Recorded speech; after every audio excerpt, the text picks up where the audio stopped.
প্রত্যেকটি মানুষ জীবনে কখনো না কখনো এই কথাটা নিশ্চয়ই শুনেছেন যে ভাগ্যের থেকে বেশি আর সময়ের পূর্বে কিছুই পাওয়া যায় না।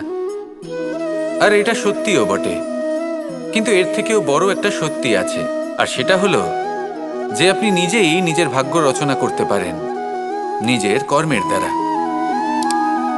যেমন ধরুন, যদি আপনার ভাগ্যে কোনো জিনিস না থাকে তাহলে সেটা এসেও চলে যাবে, আর যদি ভাগ্যে কিছু থাকে তাহলে তা নিজেই আসবে যদি আপনি সেই কর্ম করেন। যেমন ধরুন পাণ্ডবরা, ওনাদের জীবন কি ছিল, ওনাদের সাথে কি হয়েছিল?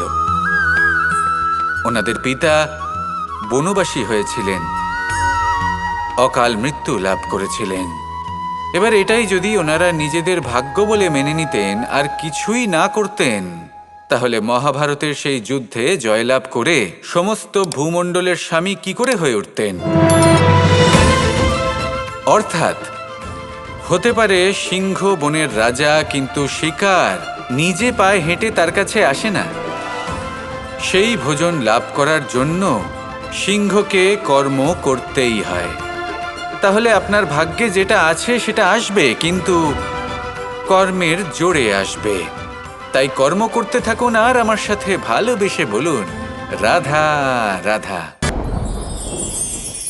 মানুষ নিজের জীবনে অনেক বস্তু, অনেক ব্যক্তিকে অনাদর করে থাকে, ভাবে যে ওর কোনো মূল্যই নেই, এটা তো কোনো কাজেই লাগবে না। এবার ভাবুন যে আপনি কোনো পথে হাঁটছেন আর আপনার পায়ে একটা কাঁটা ফুটে গেল। তখন আপনি যাই করুন না কেন, তলোয়ার দিয়ে আপনি সেই কাঁটা বের করতে পারবেন না। তার জন্য আপনার দরকার পড়বে একটি সূচের। সেই জন্য এই সংসারে যে কেউই ছোট বা বড় হন না, সকলের নিজের মূল্য আছে। দেখুন, যদি কথা বলা হয় জল নিয়ে, জল যদি দূষিত হয় তাহলে তা আমরা গ্রহণ করতে পারবো না, পান করতে পারবো না।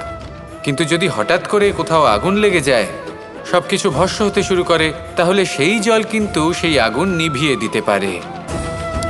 এই পুরো খেলাটাই হলো দৃষ্টিভঙ্গির, মানসিকতার। আপনার মানসিকতা যদি শুভ হয় তাহলে সেটাই শুভ সত্য হয়ে আপনার সামনে আসবে।